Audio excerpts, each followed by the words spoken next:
Welcome back to Wrestling Roundtable. Please support the show. Go to WrestlingRoundtable.com and shop for the Wrestling Roundtable t-shirt. Thank you for modeling that shirt, Teresa. And you can also get the Pro Wrestling Respect DVDs. And it goes beyond that. Go to our Amazon store if you want to get anything. Doesn't have to be UFC, TNA, WWE. If you want to get a goddamn dishwasher, it's at Amazon.com through our store. So we're going to move on to some of the forgotten gems of pro wrestling. Now, every time, let's say, someone's DVD set comes out, like Eddie Guerrero we talked about last week, you know exactly, for the most part, what matches are going to make it. This match, that match, that match. Well, these aren't those. We want to get some of the ones out of the archive that, of course, thanks to YouTube, are easy to find. YouTube is funny because all the stuff that I ever read about but never saw, I've seen now because of YouTube. And the internet really in general. So use that resource. If you hear something that we mentioned that you thought was interesting, try and find it.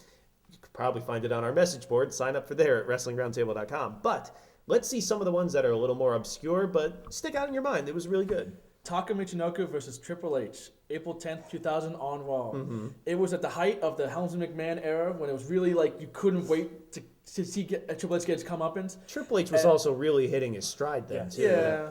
But Taka Michinoku has always been one of my huge favorites. I thought he was so underrated. I thought he was great. Too bad. If wish he could be around now in Ring of Honor, he'd be killing it right now. It was a mystery match. You didn't know Triple H was going to face him. Taka Michinoku came out with Funaki, and he came out the APA, and the APA scared away Shane McMahon. I'm about to say Shane O'Mac. Earl Hebner was even pushing around Triple H because he was tired of the Helmsley McMahon era. It was a great match.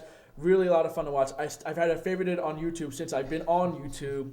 I love watching. I watched again recently. Good stuff. Old WCW 1 Super Brawl 4, Arn Anderson, Steve Regal for the WCW TV title. When I think of WCW TV title, these are two names that jump at me.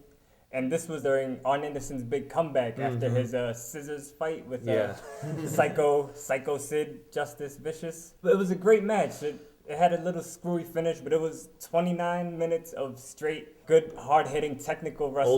Old school, yes. It's not something that you put on WWE television today. The crowd was with it. The crowd was 100% totally behind Arn. William Regal was Lord Steven Regal at the time. He had big heat, and it was just great TV. I think the job of wrestlers is to make you believe, for the most part. Going into the Rumble 03, let's say, we knew he who we do not speak of wasn't going to beat Angle for the belt because they're setting up Lesnar Angle for WrestleMania. Yeah. But during the course of that match, it was so good you thought, oh, maybe. And there's a few examples of that, one of which, Nasty Boys were the tag champions in about spring or summer of 91 or so. They wrestled the Rockers on an edition of Superstars of Wrestling, and it was incredible. Rockers were always a very over tag team, but never really got the belts per se. And you thought maybe this was it. It was really well wrestled. But also the Thunder before Bash at the Beach 2000. Now, of course, Jarrett was set to wrestle Hogan for the title on that pay-per-view. Didn't happen. We know the story there. But Booker T wrestled Jarrett in the main event of Thunder just a few days before. Such an incredibly good match. You thought, oh my God, Booker might win. Of course, we know he went on to do that later as their backup plan. But that match that night on Thunder was that good. In 2002, on Raw, Mr. Perfect fought The Big Show. Oh, no. All right. I disagree. Go ahead. So, not only is it Mr. Perfect versus the fucking Big Show, two former NWO guys going at it, but he perfect-plexed the Big Show, which is an incredible feat, and for me, made the match and made a forgotten gem. Here's why you're wrong. Right. They had a match the first time in 1997 on Nitro in September or August.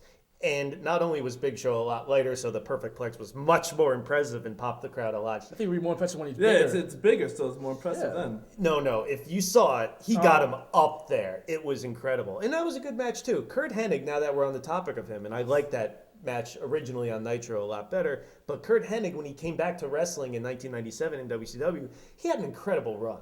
Now, a lot of people look at Bobby Heenan and Kurt Hennig's runs in WCW. Oh, it wasn't as good as WWF. But if you really look and listen, there was a lot of good stuff. Now, once Kurt Hennig won the U.S. title, he was defending it against guys like Dean Malenko, he who we do not speak of. And it meant something because those guys were already established as credible mid-carders in WCW. And even though, it was the old guard holding down the young guard again and whatever, he got great matches out of them.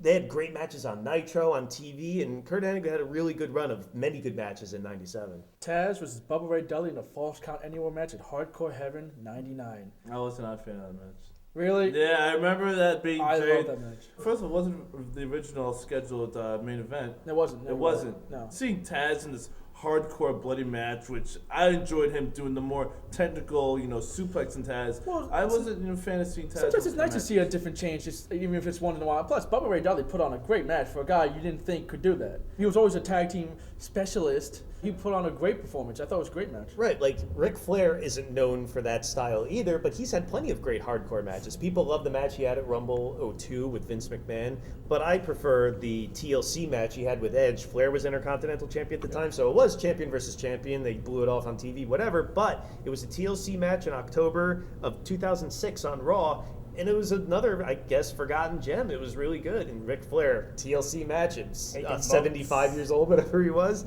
it was pretty good. Steiner Brothers and the Heavenly Bodies, SummerSlam '93. Yeah. 10 minutes of straight action. I love both of those teams. Oh so yeah, I really liked and it. when you look at the Heavenly Bodies, Jimmy Del Rey, he's one of the most underrated wrestlers. Oh, yeah. He hit a go-around DDT similar to the one that The Rock does, and he did that back in 1993, and it's like, wow, that's so innovative. And the Steiners were hitting all their suplexes. It was just a great match. Well, the Steiners were great wrestlers and a great tag team before WWF, and their WWF run isn't exactly memorable or remembered so much, but one of the great matches that they had, which was more obscure, was on Coliseum Video only, but now you can watch it on the internet, I guess, like everything else, was in late '93, Rick and Scott versus Brett and Owen, right before Owen turned on Brett at the Rumble, '94, but man, technical, Mexican style, like Scott Steiner would break out these moves, Japanese suplexes. This match had everything. It was just a great match from two great tag teams. Before SummerSlam 2000 on SmackDown, the Dudley Boys and Lita fought Triple H, Angle, and Stephanie McMahon in a tables match. And not only was this a great match, but it also really progressed the storyline of the love triangle going on with Triple H, Angle, and Stephanie. And all three of them were on point with the storyline. Very good match, very entertaining, really back and forth. Rey Mysterio and Brock Lesnar had a match on SmackDown December '03 that I thought was really good, but apparently you don't. No, it wasn't a bad match. It's just the fact that Brock didn't really sell a whole lot. Well, first of all, But again, he's just when he was going through it, I'm gonna kill everybody. Exactly. And Rey Mysterio was like, I understood it, but I don't know. I like just sell a little bit because that's the. Come on, he sold for Mysterio when he would get those little moves in when he was scrambling around trying to get away. Actually, from when he Lesnar. jumped on the top rope onto the apron, Brock Lesnar just flung right back up again. It was like, dude, that was a good move. At least sell it for 5 seconds. Act like I don't know. I could see your point, but I disagree a little bit. I thought that told a good story between. I actually have a similar problem with the match I'm about to say right now. Even though I loved the match, it wasn't very great because Goldberg didn't sell a whole lot. But it was Goldberg versus Raven, April 20th, 1998, when he won the U.S. title. Oh, come on. I love the match. I love that That match. was great. No, I love the match, but he no. didn't sell a whole lot. Of course he sold.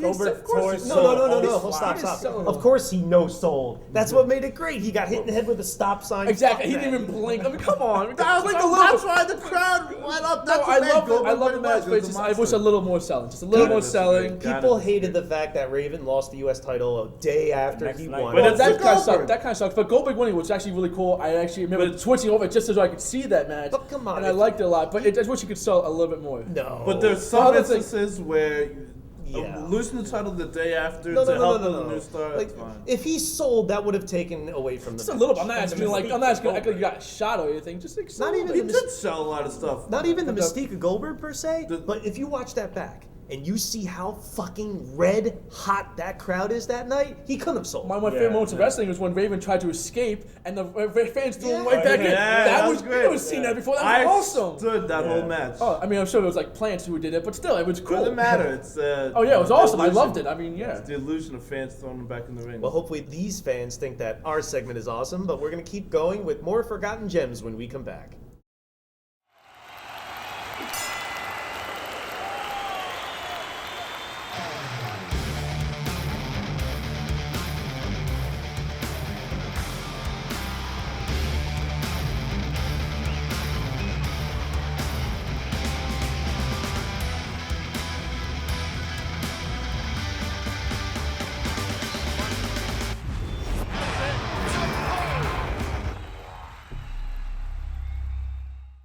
More Forgotten Gems when we come back.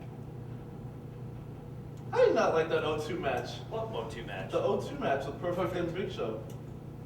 I just watched the fucking Nitro match last night, Nitro and match it is didn't good. compare.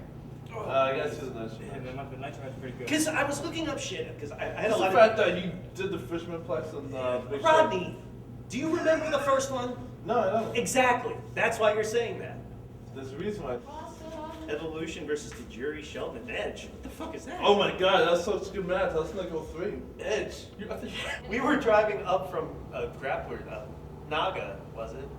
In August when we went to see Anderson Silva and Son at Chris's place, and we started talking about Attitude Era, and I missed the turn. We were just so caught up in talking. What were we talking about? Attitude Era. No, but there's something specific we really I don't remember. going back. Maybe and this forth sort of about. shit. Yeah. Just completely lost track. I love the commercial, the new commercial. You launched into the Akeem thing. I saw that. All right. Welcome back to the Wrestling Roundtable. If you want to add your thoughts, leave some comments on the message board at WrestlingRoundtable.com, underneath the video on YouTube, on iTunes as well. But you can also call into Wrestling Roundtable Radio, Tuesday nights at 11 p.m. Eastern Standard Time on Blog Talk Radio, simulcast on GoFi Live as well. The number to call, 347-857-4647. We want to hear your thoughts on the latest goings-on in mixed martial arts and pro wrestling, and this show too. So call in and share your thoughts. Be a part of the show. This is your show too. Fans have joined our show, and maybe you could be next. But let's move on to some more forgotten gems in pro wrestling. My favorite tag team match of all time, and your favorite tag team match of all time. Hard Foundation versus Demolition, SummerSlam of 1990, in the Spectrum in Philadelphia. 2 out of 3 falls match for the title.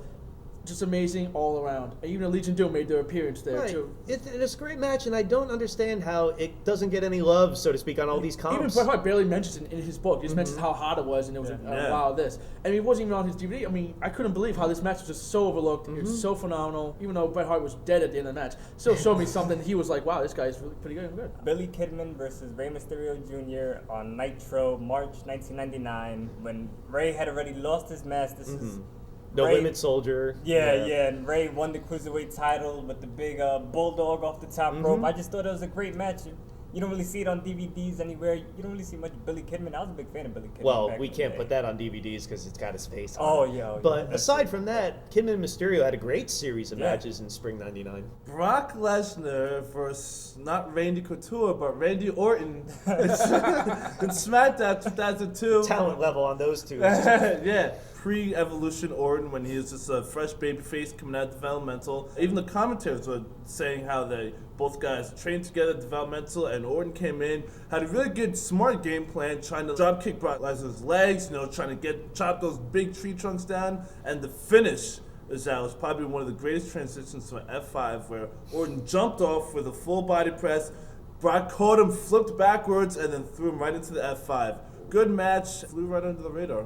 I've mentioned Goldberg and Jerry Flynn on the show before, I believe, from Nitro in '98, and how much I enjoyed that minute-and-a-half long match it was, how ahead of its time it was. Yeah. Oh my God, that was a really great match if you look that up. But we mentioned the Giant and Kurt Hennig before. I love that match that Giant had with Kurt Hennig back in Nitro in his heyday, but he also had a match with Scott Norton at Fall Brawl '97 that I thought was a great example of how athletic this guy could be. Scott Norton was iffy on the selling and kind of sloppy at points, but when the Giant does kip-ups, drop kicks, choke slams, you see how into him the crowd was, a WCW original guy, and man, it's almost like night and day, Big Show 2011 and the Giant back then. WWF fans really missed out. John Cena's debut match on SmackDown against Kurt Angle. Phenomenal. Wow, that was a really good match. It was amazing. It was like 10 minutes long, and Kurt Angle, I don't know how much Kurt Angle carried him or didn't carry him or whatever, but it didn't matter. It was phenomenal. Great match. Made John Cena look like he's huge, like a future star, like he was. Pound for pound, Ring of Honor has had probably more great wrestling matches than any promotion in the past 10 years. So a lot of them are going to get lost in the shuffle just by nature, but because they've had so many great in the main event. But I remember an opening match at Weekend of Thunder Night 2 at the Rexplex in Elizabeth, New Jersey. It was Nigel McGuinness really just starting to get his feet wet in the company against Chad Collier, who's a great technical wrestler from the Midwest and does Japan a lot too. But they had a great technical style match, and Nigel wasn't happy about it afterwards, but he's the type that's never happy with his own work, and I thought it was a great match. But also, some Ring of Honor guys, AJ Styles and Low Ki for the NWA World title on the TNA show in August 2003. Phenomenal match. Incredible match for the title in the main event. These style guys, this is the sort of thing TNA needed. And then Russo helps fucking AJ win with a baseball bat. That's not what we needed and took away from what was up until then a really good match. Chris Jericho, Ultimo Dragon, Bash at the Beach, 1997. Great match, kind of worked on what they did in Japan. The crowd wasn't into it as much, but you could tell that they were giving it their all by going at it as hard as possible. You know, they had a handshake at the end. I just thought it was a really great match, and even though the crowd didn't buy it because Jericho as a face at the time wasn't so over as cheesy, but I thought it was a really great match, a hidden gem. Fall Brawl 2000, at a period when a lot of people weren't watching WCW. That was a good show in general, but it also had a really good match, one of Goldberg's best against Scott Steiner. What an incredible hard-hitting, suplexing off the middle rope match. This is the style of match WWF never probably would have allowed them to do, but that's exactly what those two needed to do. It seems like Fall Brawl is a common theme from a lot of hidden gems. Maybe it's the War Games to overshadow Well, you know what? matches. War Games 2000 didn't take place at the Fall Brawl pay-per-view. It was on Nitro, but Right. even overbooked as it was, and it had the big pratfall from Canyon at the end, but even so, I still enjoyed War Games 2000 with all its flaws still, but you were saying about Fall Brawl. Yeah, so Fall Brawl 96, Rey Mysterio versus Super Calo. Great match, great use of the two rings. Back and forth, the crowd's really hot for Mysterio. He's really getting into his own here. That's a hidden gem that I think everyone needs to look up. One of the first three-way dances I ever saw, probably the first one, was in the summer of '97. This is how obscure it was. It wasn't even called Hardcore TV then. You remember when it was on at 2 in the morning or whatever on MSG? Yeah. It was just ECW. When they got TV later on, the syndicated show became Hardcore TV. So I guess it would be Hardcore TV. But it was Sabu, the franchise Shane Douglas, when he had the look that Triple H ripped off the game for, Yep. and Tommy Dreamer. And that really set the stage for me of what this is what a three-way dance could be and what it looked like. A lot of people don't like the contrived three-way spots and shit like that, but I like it. I think it's cool. I think it's what people would do if that's happened in front of them with two guys. If I lift you up on my shoulders and he came in with a Russian leg sweep and they both fell, I thought it was creative and I thought that was cool. Mankind versus Shawn Michaels, Mind Games, 1996. People I think know about that. Yeah, one, they though. do. That's but- still one of the best ones. Yeah, but like, I don't feel it's talked about as one of Shawn Michaels' better matches, though. Yeah, and it should be. And it really showed what Mick Foley could do, because it was the first time he didn't face a monster kind of Right. guy, or a guy he was squashing. It was the first Right. time he faced a guy that was way more athletic and like a different kind of wrestler than he was facing. And HBK shows stuff too. Like he didn't have to like jump off the top rope every other move to be effective. It was interesting, like you said, because both guys switched places from their norm, where Foley was trying to do the more mat-based sort of wrestling, like he even broke out the amateur wrestling move. Yeah, in the the cradle. middle of Hit it. him with a cradle. And then Michaels was doing the more hardcore style stuff in Philadelphia, where it was That jump in the time. table was awesome. Yeah. LOD versus the Hart Foundation, which was on a Coliseum home video back in 1991. How did they let that sort of shit just be Coliseum I don't video? know. Why I wasn't don't that understand. big? Why was that? Coliseum home video has a lot of hidden gems. Oh, it does, but I'm just saying, like, why wasn't that like a Survivor Series match or something? I have no idea, but I guess that was during the period where the Hart Foundation was going to split and Bret was going to do his singles run. But it was a great match, even though Bret Hart's book, he talks about Hawk being completely wasted and high. I'm shocked. Yeah, Yeah, exactly. really? But it was a great face tag team match, and I believe that's a great hidden gem. That's like the same story with carrying the blown up, gassed out Bulldog at SummerSlam. SummerSlam. Like Oh, Bret yeah. Hart's job in the early '90s was carrying high wrestlers to good matches. But I can't let this go without mentioning your favorite, Jeff Jarrett. And Jeff Jarrett, I enjoyed a lot of his mid-card heels stuff in the WWF in 1995, but when he became a main eventer in WCW, he had a really good match with Sting in the summer of 2000 or so. This was right after the turnover with R&B Rubish, as I like to call him, in the new reset button time frame, but Sting was breaking out planches from the top rope to the floor. Jarrett, I always thought, was solid, and they had a really good match, and they would have a crappy feud later in the year, but that match really stood out. And I'm hoping that this segment really stood out and you enjoyed it as well as we did, because we are done with this edition of the Wrestling Roundtable. We will be back next month, and it's coming up on 10 years after the fact. Will this finally be the Invasion edition you've been waiting for? We'll see. But for now, that is all. Please join us on WrestlingRoundtable.com, where the show and the community always continues to grow. For the panel of Will Brooks, Orlando O'Neill, Rodney LeConte, I'm the host, Eric Santamaria. Thank you for watching, and join us on WrestlingRoundtable.com.